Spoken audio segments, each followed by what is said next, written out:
Hello and welcome to The Divide. Thank you so much for being here. The president of Seattle's City Council is running for mayor. Lorena Gonzalez is one of the most progressive members of the City Council and would certainly take Seattle leadership further to the left.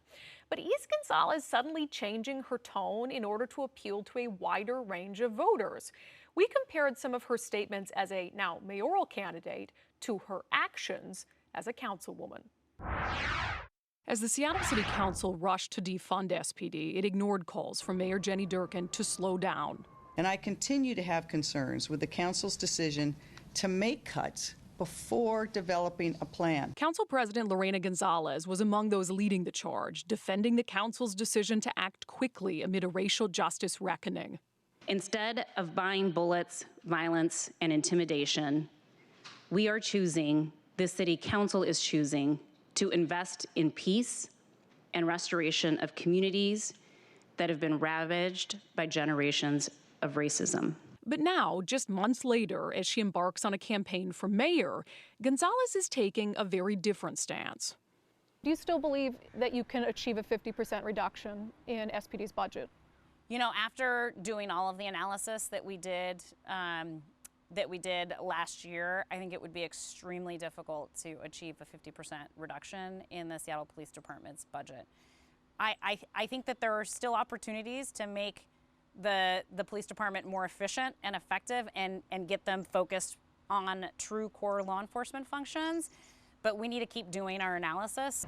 She now says it would have been her preference from the start to approach cuts to SPD more methodically, seeming to forget that she took a pledge to cut the agency at 50% without thinking through whether it could actually be done. I think if I had control of the situation, I would have preferred to have been able to go slower on a lot of the important issues and decisions that were being flagged for us across the city. But you're the city council president. What didn't you have control over? The situation last year as it relates to the civil rights protests and the unrest that were happening across the country were volatile and were in flux. And so many elected leaders, not just in Seattle, but across the nation, were responding to real-time events happening in our cities. Seattle was no exception to that. And that's what I mean about not being able to control those real-time events and how quickly things were evolving in our own city is again, an opportunity that I think all of us would have wanted last year to be different. And I think for me, you know, having had an opportunity to feel like we had that moment to take a step back and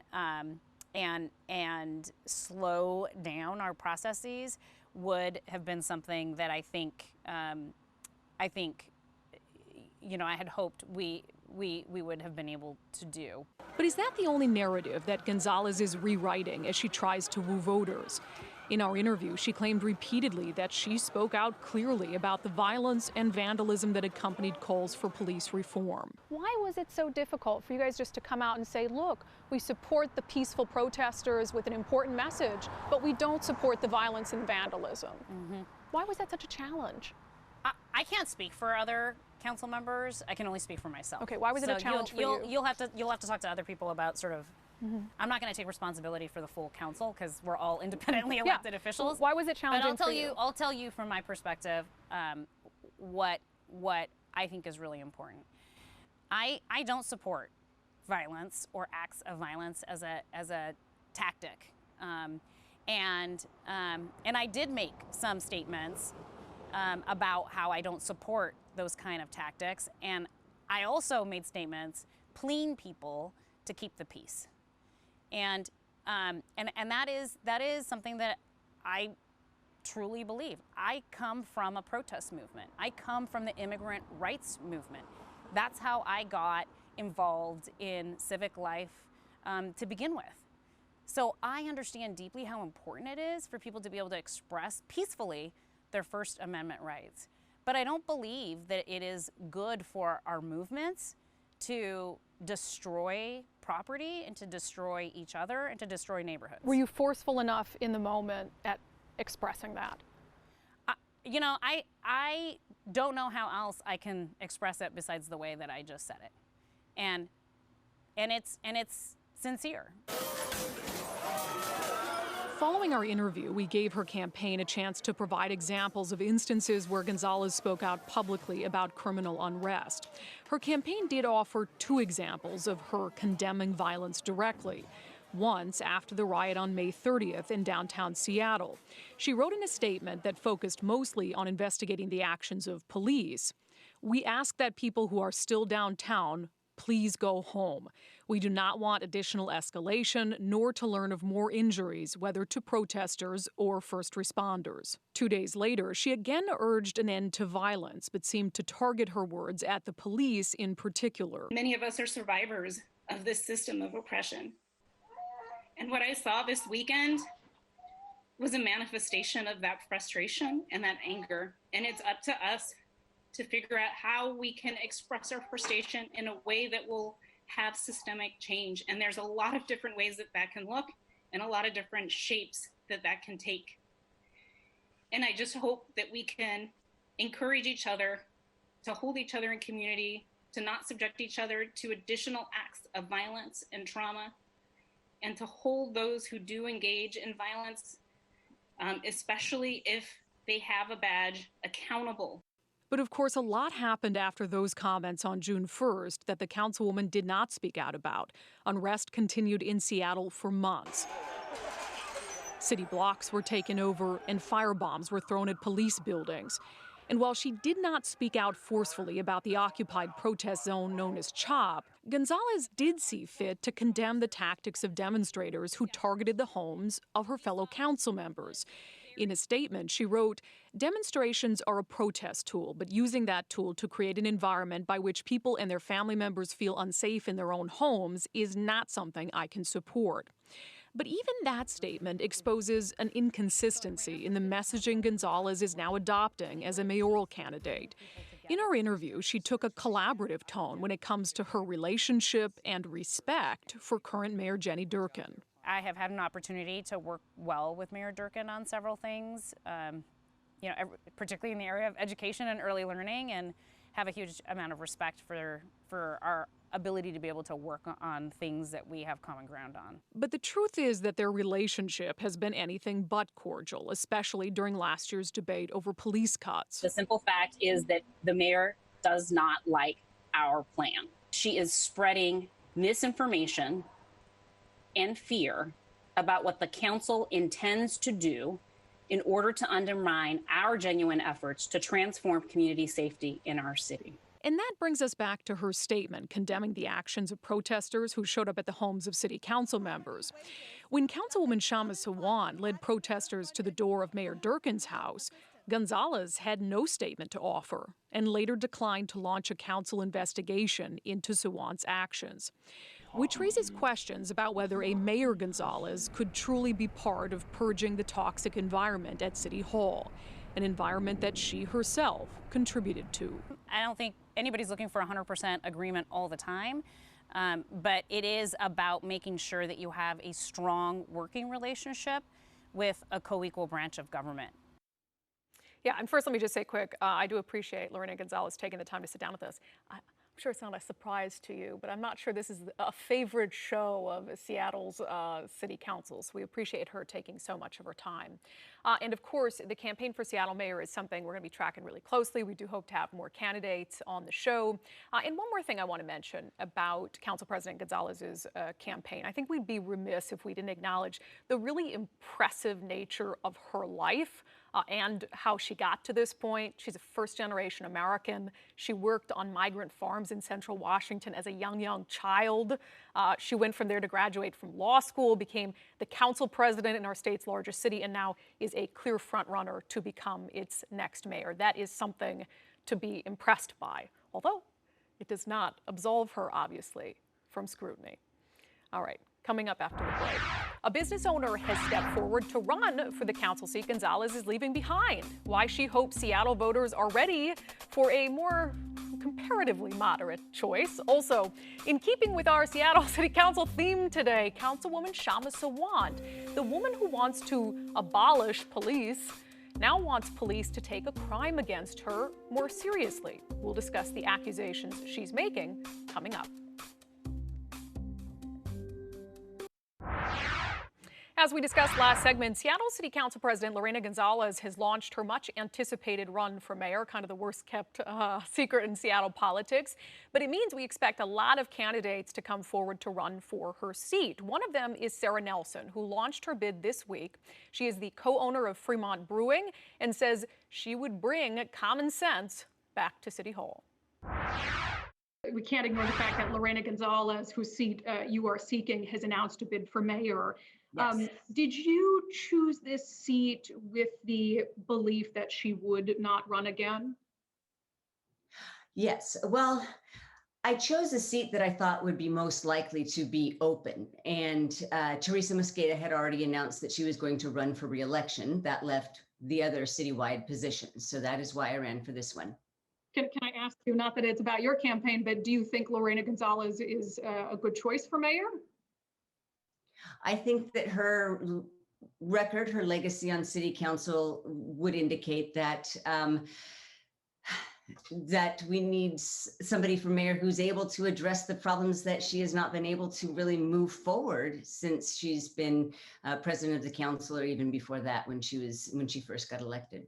So let's talk a little bit about your priorities. You had mentioned, a business owner, at a time when you have so many businesses in the city that are struggling, to bring that perspective. In 2019, candidates that were considered more business friendly for the council did not fare well, as you know. Do you expect that to be different 2 years later? I do. I believe that economic recovery is top of mind for most Seattleites when they see their neighborhood restaurant going under and they see their friends out of work. I do believe that people recognize that business means jobs, and we've got to bring jobs back to Seattle. We've got to bring jobs back to the downtown core, and resources flowing back into the city budget, because that's how we pay for the basic services that keep this city functioning. Well-maintained roads and bridges, clean parks, first responders. These are the things that really matter. That's the job of city government. And I do believe that people make that connection between the value of a healthy business community and what people want to see in their city government, the services that they need and the priorities that I think that most Seattleites agree on. This is a city that loves to label people. If you dare speak out about the homelessness crisis, you're a NIMBY. If you raise concerns about rioting or unrest, you're in the pocket of the police. So how do you, in this climate, in this city, try to address what are clear problems? Homelessness, the state of downtown, the crime issue, without being labeled, right wing, or having them label you as a NIMBY, which some people, grab a hold of and run with. I think the best way is to lead with values, articulate the values that you bring to office and that you want to realize through policy. Because I do believe that Seattleites, for the most part, share the same core values. We want healthy communities. We want a sense of economic security. We want jobs. We want the people in our communities that are the most vulnerable to have the opportunity to succeed. So when you talk about values and what you're going to do to realize those values, then you sidestep some of these labels and some of the finger pointing, and can really roll up your sleeves and work toward effective, workable solutions. Let me do a quick round robin on a couple issues so viewers know where you stand. Do you support defunding the Seattle Police Department by 50%? I think that is the wrong approach. That is a slogan without a plan and without wide community input, and will not make our communities safer. Do you support leaving homeless individuals in place, or do you support what some people refer to as sweeps? I think that we need to get away from talking about the homeless as a monolithic block, because these are individuals with very different needs. They've ended up homeless because maybe they've fled an abusive partner, maybe they've lost a job and can't pay rent, maybe they're struggling with addiction, mental illness. And so first and foremost, when you ask me that question, we really do have to get a sense of who are the people we're talking about. And to answer your question, if we're talking about people that are living unsheltered in encampments that do pose a public health crisis to themselves, their communities, public safety risk, then we have to think about moving them on to other housing solutions and providing them the services that we need. What we're doing right now is a humanitarian and a policy failure. So I don't see things as either or. I see things as let's try a different model. Let's try something new, because clearly this is not working. Oh. Do you support the tax on high-paying jobs that the city council put into place? I'm glad you said jobs, because right now that's my top priority. And I'm concerned that that piece of legislation, which was passed during a pandemic and is one of the largest taxes in recent history, I am concerned about what that is going to do for the jobs downtown and across the city, because ultimately we're not just talking about targeting large businesses, because the business community is an ecosystem, and the supply chain partners that that work with these large companies, they're going to suffer. So let's focus on jobs and whatever impact whatever policy has on whether or not we're going to bring them back or make them go away. Yeah, so can a business-friendly candidate win in Seattle? I don't know. They really had a hard time in 2019, but there's a couple different things this time around. These are citywide seats. So, you know, for sure, like in D3, where Thomas Wan is a city council member, maybe they aren't as apt to support someone who's so counter to her, but citywide seats might be a little bit different. And remember, Amazon dumping a lot of money into business-friendly candidates is really, I think, what turned people against them in 2019. I think Amazon will be a little bit smarter about how it spends this time around. All right, really quickly, I want to follow up on something from the show last week. We talked about Seattle spike in murders and shootings, and we had on interim Seattle Police Chief Adrian Diaz. Both he and Mayor Jenny Durkin on our show seemed to suggest that council members really are not concerned with the increase in violence. Watch. Well, the question I'm trying to ask you is, and I'm going to ask it in a not roundabout way. Do you think the city council cares about the death rate and the shooting rate? I sure hope so. I'm not going to put words in their mouth. I believe this is one of the biggest challenges that the city faces is the loss of our Black and brown communities' lives. And I hope that every day that they're figuring out ways to support our Black and brown communities. And that is, but I won't put words in their mouth. So in terms of the city council being focused on the homicide rate, can I read into your answers that they're not? I haven't had a single city council member ask me about it. Yeah, so we did our job. We gave council members an opportunity to respond to that. In fact, we gave them a full week to respond to it, specifically 3 council members, because I think they and their positions are most relevant to the accusation or the insinuation. These 3 council members here: Tammy Morales, who represents South Seattle, where shootings have been a problem for years, nothing new down there. Councilman Andrew Lewis, who represents the downtown area, where there are certainly clear crime issues. And Councilwoman Lisa Herbold, who chairs the Public Safety Committee. So these are the 3 council members where we thought it is fair to get them to respond to this insinuation that they don't care about what's happening. We asked them to provide us with any information that would suggest that they do take the spike in shootings and murders seriously, something you would hope any leader in any leadership position would. We gave them 5 days to respond. 5 days, which is a more than generous deadline. 5 days to respond to the insinuation that they do not care about young Black men in particular being shot on our streets. 5 days. No responses. No responses from those 3 council members, not one. And look, if they respond, I mean, you know, we tape our show on Fridays. If they happen to send a response 6-7 days after our initial request, we'll share it with you, but not one response in 5 days. I'll let you make of that what you will. All right, coming up. Seattle City Councilwoman Sara Nelson was sent horrifying threats. Threats she says SPD is not taking seriously. My closing commentary is next. Seattle City Councilwoman Sara Nelson is complaining that the police department is not taking threats against her seriously. A little background here if you need to be caught up. Sawant, the city's firebrand socialist councilwoman, recently got emails sent to her that appeared to come from the city email account of a Seattle firefighter. One of the emails told her to announce her resignation or else. Another said she should leave town or try jumping headfirst off the top floor of a building, adding that they would come push her. I mean, this is some messed up stuff. Obviously, those are threats that need to be taken seriously.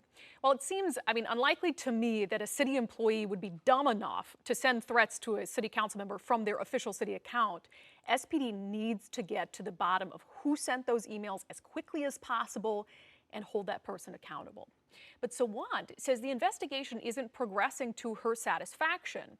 In a statement, she called out the SPD detective who took her initial statement, writing, "In the 2 weeks since that time, the only update on this serious matter was a short email a week ago from the detective assuring me the investigation is progressing." She went on to write, "It was clear there was no immediate effort underway to follow up on the threat itself."